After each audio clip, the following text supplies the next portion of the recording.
Hello everyone, स्वागत है आपका डेली करंट अफेयर्स की क्लास में। और शुरू करते हैं आज का कुछ इंपॉर्टेंट्स पॉइंट्स, जिसमें कुछ इंपॉर्टेंट्स हैं करंट अफेयर्स। हमने इसमें 2 दिनों का इंक्लूड किया है, 13 जनवरी का और 14 जनवरी का। तो आज का कुछ करंट अफेयर्स इंपॉर्टेंट है। ऑस्ट्रेलिया ऑस्ट्रेलिया के बारे में है। और इसमें क्या हुआ कि ऑस्ट्रेलिया ने अपने पाठ्यक्रम में जो प्री प्राइमरी से 12वीं तक होगा उसने पंजाबी भाषा को शामिल किया है 2023 में। तो ये इम्पोर्टेंट करंट अफेयर्स यहाँ से। और इसी तरीके से 2021 में ऑस्ट्रेलिया ने हिंदी और तमिल को भी अपने पाठ्यक्रम में शामिल किया था। और ये इसलिए इसने पंजाबी भाषा को शामिल किया क्योंकि वहाँ पे वर्तमान में 2.5 लाख लोग हैं, 2,40,000 लोग हैं जो पंजाबी भाषा बोलते हैं। और इसके साथ ही कुछ देख लेंगे जो ऑस्ट्रेलिया के बारे में कि ऑस्ट्रेलिया जो है उसकी राजधानी है कैनबरा। और ये सबसे छोटा महाद्वीप है। और ऑस्ट्रेलिया को प्यासी भूमि का देश भी कहा जाता है और कंगारुओं का देश भी कहा जाता है इसे। तो प्यासी भूमि का देश, कंगारुओं का देश और सबसे छोटा महाद्वीप ऑस्ट्रेलिया है। और ऑस्ट्रेलिया में ही ग्रेट डिवाइडिंग रेंज पाया जाता है, पर्वत श्रृंखला है great dividing range. Great barrier reef है जो विश्व का सबसे बड़ा प्रवाल भित्ति है।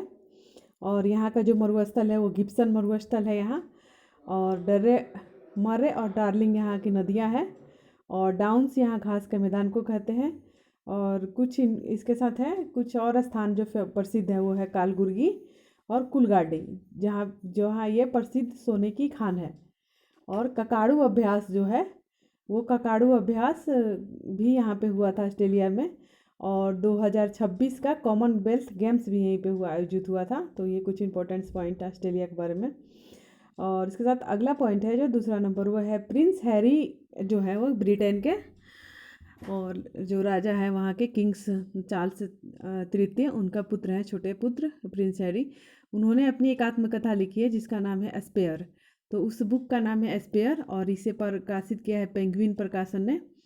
और जो इसमें विशेष है कि जनता के लिए क्या चुनौती है, शाही परिवार उन्होंने छोड़ दिया था तो उसके पीछे क्या उनका रीजन था, व्यवस्था का कारण क्या था, तो ये सारी चीज़ें स्पेयर में है। तो ये यहाँ से इम्पोर्टेंट हो जाता है।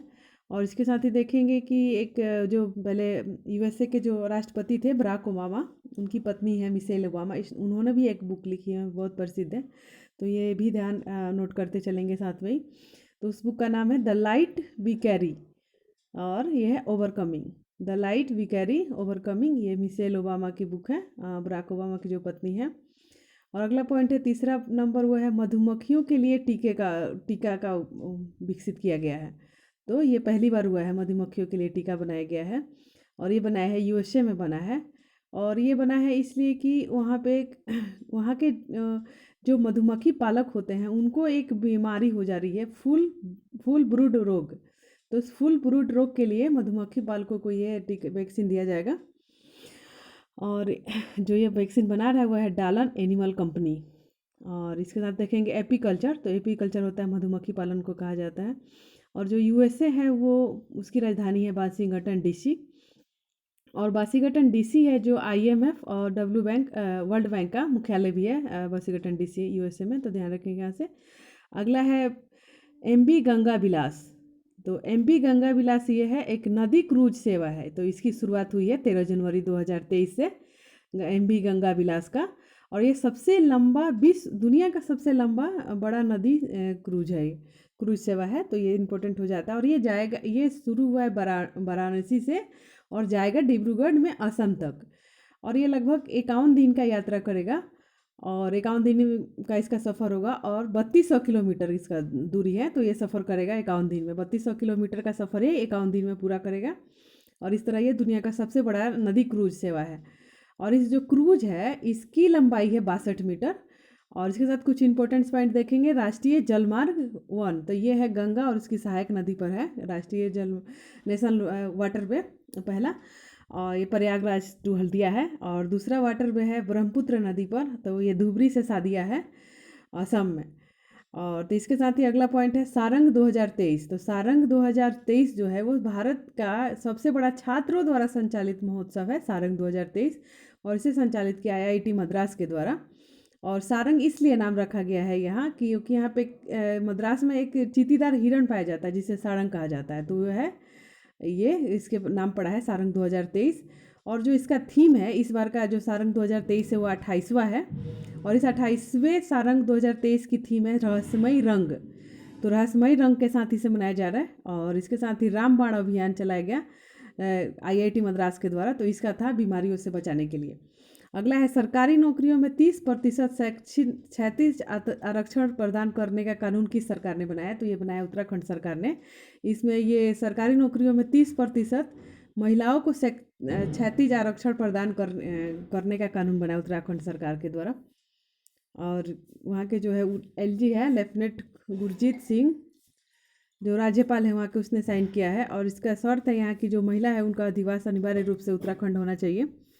और संसद केंद्र सरकार में भी इस तरीके का एक आया था, विधेयक आया था, और जिसके तहत 108वां संविधान संशोधन विधेयक आया था, लेकिन ये पास नहीं हो पाया।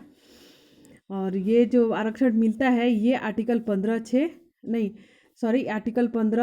और आर्टिकल 16(6) के तहत 103वां संविधान संशोधन हुआ था 2019 में, जो इसमें आर्थिक रूप से पिछड़ों को 10% आरक्षण देने की बात की गई थी। तो ये है यहाँ से, तो ये आर्टिकल 15(6) और 16(6) को जोड़ा गया था इसके लिए 103वां संविधान संशोधन के लिए। अगला है ईयर ऑफ इंटरप्राइजेस। तो year of enterprises best practice model के रूप में केंद्र सरकार ने स्वीकार किया। ये ईयर ऑफ इंटरप्राइजेस परियोजना है, तो ये केरल सरकार की परियोजना है, जिसे केरल में 30 मार्च 2022 को किया गया था, लागू किया गया था। और इसका था कि एक साल के अंदर 1 लाख रोजगार को उत्पन्न करना। और केरल सरकार ने इस लक्ष्य को मात्र 8 महीने में ही प्राप्त कर लिया था। तो इसी जो ईयर ऑफ इंटरप्राइजेस जो परियोजना है, इसी को केंद्र सरकार ने बेस्ट प्रैक्टिस मॉडल के रूप में केंद्र सरकार ने स्वीकार किया है, बेस्ट प्रैक्टिस मॉडल के रूप में। तो ध्यान रखेंगे यहाँ से। और साथ ही केरल के बारे में देख लेंगे कि इसने अपना खुद का OTT प्लेटफॉर्म लॉन्च किया है केरल सरकार ने, तो उसका नाम है सी स्पेस। और इसने अपना ऑनलाइन सरकारी टैक्सी सेवा भी यहाँ पे चलती है, और सभी के लिए इंटरनेट सेवा के लिए केफोन परियोजना वहाँ चलती है। और सेमी हाई स्पीड परियोजना जो वहाँ चलती है उसका नाम है सिल्वर लाइन प्रोजेक्ट। तो ध्यान रखेंगे। अगला है डॉक्टर पतंग राव कदम पुरस्कार 2023।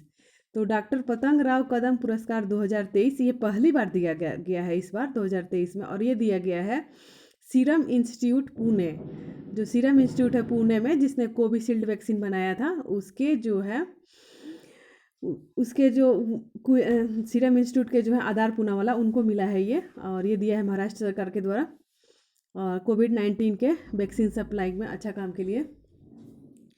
अगला है पॉइंट है revolutionaries the other story of India on it's freedom. तो इसके लेखक हैं संदीप सान्याल, ये एक अर्थशास्त्री हैं, और इसे लॉन्च किया है इस बुक को अमित शाह ने। और इसका है अंग्रेजों की मानसिकता को तोड़ना इसका उद्देश्य है। और अगला पॉइंट है डॉक्टर श्यामा प्रसाद मुखर्जी राष्ट्रीय जल और स्वच्छता संस्थान। तो ये है कोलकाता में, और ये राष्ट्रीय जल और स्वच्छता इन संस्थान का नया नाम है, डॉक्टर श्यामा प्रसाद मुखर्जी राष्ट्रीय जल स्वच्छता संस्थान। तो ये ध्यान रखेंगे यहाँ से। और इसके साथ ही कुछ इंपॉर्टेंट पॉइंट्स है। श्यामा प्रसाद मुखर्जी जो थे, इन्हीं के नाम पर जो दिल्ली में मुखर्जी नगर है, और उसके बाद से इन्होंने जनता पार्टी के संस्थापक थे ये, और जो बाद में भारतीय जनता पार्टी बना अटल बिहारी वाजपेयी के समय। तो ये ध्यान रखेंगे यहाँ से। और कलकत्ता मेट्रो जो है वो देश का 17वां रेलवे जोन है, तो ये इम्पोर्टेंट है। अगला है वर्ल्ड रिपोर्ट्स 2023। तो वर्ल्ड रिपोर्ट्स 2023 इसे जारी किया है ह्यूमन राइट्स वॉच संस्था के द्वारा, और ये वर्ल्ड रिपोर्ट्स 2023 33वां संस्करण है। और इसमें मानवाधिकार संरक्षण और उल्लंघन पर ये रिपोर्ट जारी की जाती है। और इंडिया में इसमें कहा गया है कि इंडिया में मीडिया पर तीव्र आक्रमण जो है तीव्र और व्यापक हो गया है। और दूसरा है कि केंद्रीय सरकार की ये कहता है रिपोर्ट की अल्पसंख्यकों को टारगेट करती है। और अगला है कि और ये कुछ सुप्रीम कोर्ट के जो निर्णय है उनका सम्मान भी करता है ये रिपोर्ट। तो जैसे कि गर्भपात का समान अधिकार था, राजद्रोह कानून का जो समाप्ति का सराहना किया गया था, ये सब कुछ इम्पोर्टेंट्स है। अगला है मानवाधिकार। तो मानवाधिकार संविधान के भाग 3 में है, और इसमें वर्तमान में 6 है, और ये आर्टिकल 12 से लेकर 35 तक है। अगला है इक्विटी कैपिटल मार्केट तो ये वैश्विक स्तर पर इसका रैंकिंग जारी किया गया है इक्विटी कैपिटल मार्केट का। ये शेयर मार्केट की तरह काम करता है। और इसमें जो टॉप है वो चीन है, दूसरे नंबर पे यूएसए, तीसरे पे जर्मनी, चौथे पे कनाडा और पाँचवें नंबर पे इंडिया है।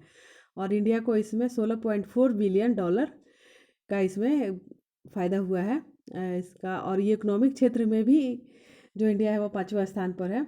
और जो शेयर मार्केट है इंडिया का, उसे सेबी है वो कंट्रोल करता है। और जो सेबी की पहली महिला प्रमुख बनी थी वो माधवी पुरी बुच बनी थी। और इसकी स्थापना हुई थी सेबी की 1992 एक्ट के द्वारा। और इसके साथ ही देख लेंगे कि इम्पोर्टेंट्स की भारत में दो शेयर मार्केट्स का वो है, जिसमें पहला है BSE बॉम्बे स्टॉक एक्सचेंज, और दूसरा है नेशनल स्टॉक एक्सचेंज।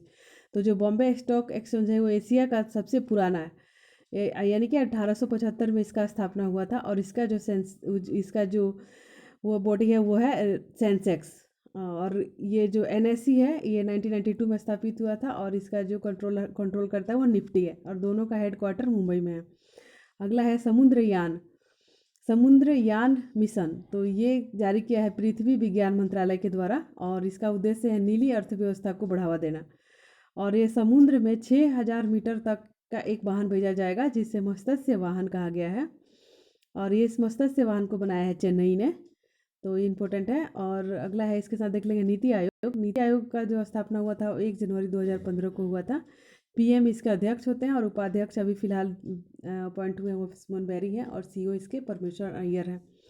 अगला है तेलंगाना की पहली महिला मुख्य सचिव।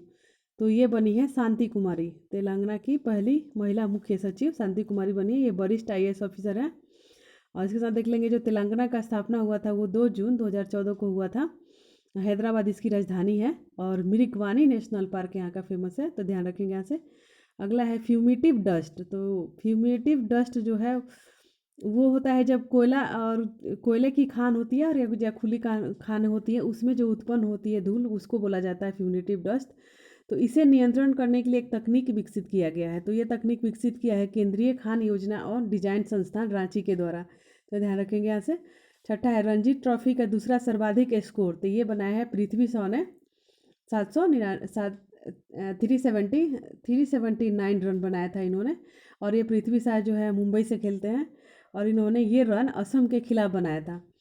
और पहला जो है स्कोर है इसमें वो BB नीमालकर का है। ये इन्होंने 443 रन बनाया था।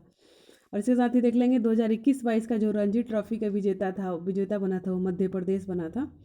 अगला पॉइंट है शरद यादव का निधन हो गया। ये कौन थे? तो ये पूर्व केंद्रीय मंत्री थे और ये 4 बार MP रह चुके हैं मधेपुरा से।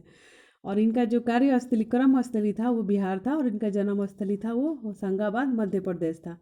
और ये शरद यादव जो है वो JDU के संस्थापक मेंबर भी हैं।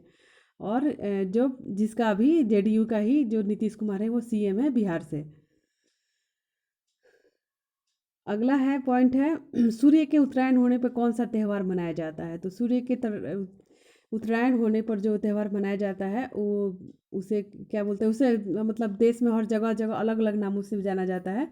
जैसे कि राजस्थान और गुजरात में इसे उत्तरायण कहा जाता है, असम में बिहू कहा जाता है, तमिलनाडु में पोंगल, और केरल में मकर बिलक्कू, और UP और बिहार में इसे खिचड़ी या मकर संक्रांति कुछ स्थानों पर इसका नाम कहा जाता है इसे। अगला है ब्रेविंग अ वायरल स्टाम्प।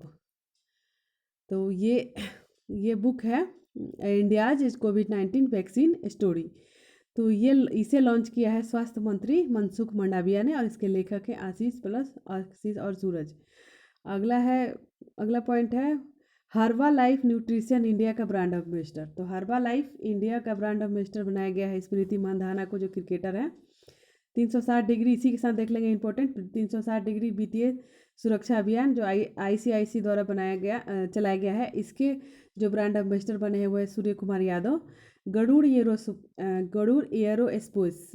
तो ये ड्रोन बनाने वाली कंपनी है। तो इसके ब्रांड एम्बेसडर है महेंद्र सिंह धोनी। इसके साथ कुछ बिहार के करंट्स देख लेते हैं। तो इसमें ये BPSC और BTSC की परीक्षाओं में सरकारी सेवक 5 बार भाग लेंगे। तो ये इंपॉर्टेंट है यहाँ से। अगला है बिहार का तीसरा वित्तीय वर्ष 2022-23 का हरित बजट शीतकालीन सत्र के लिए पेश किया गया। तो इस हरित बजट के पिछले वर्ष की तुलना में कितने परसेंट की कमी हुई है, तो ये कमी हुई है 3.26% की, तो ध्यान रखेंगे। और ये हरित बजट जो पेश किया जाता है वो पर्यावरण संरक्षण के लिए किया जाता है, और इसके सरकारी योजनाओं के लिए विविध योजना का संचालन होता है इसमें, तो ये ध्यान रखेंगे। और जो ये भी ध्यान रखेंगे साथ में इम्पोर्टेंट्स की हरित बजट पेश करने वाला जो बिहार है वो पूरे देश में पहला स्टेट है, इम्पोर्टेंट है यहाँ से। अगला है ग्रीनफील्ड एक्सप्रेस वे, तो ये बनाया जा रहा है ग्रीनफील्ड एक्सप्रेस वे रक्सौल से हल्दिया के बीच में।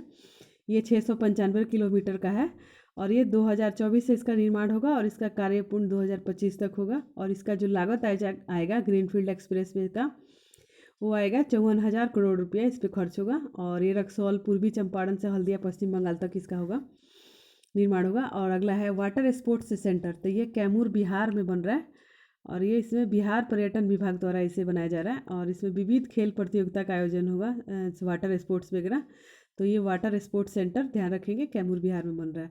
इसी के साथ अगला पॉइंट है परशुराम कुंड महोत्सव, तो ये अरुणाचल प्रदेश में मनाया गया, लोहित जिला में परशुराम कुंड महोत्सव। और जो परशुराम थे वो भगवान विष्णु के छठे अवतार थे। तो ये था कुछ आज का करंट अफेयर्स। आई होप कि आप लोग को अच्छा लगे, तो वीडियो को लाइक एंड शेयर सब्सक्राइब कीजिए।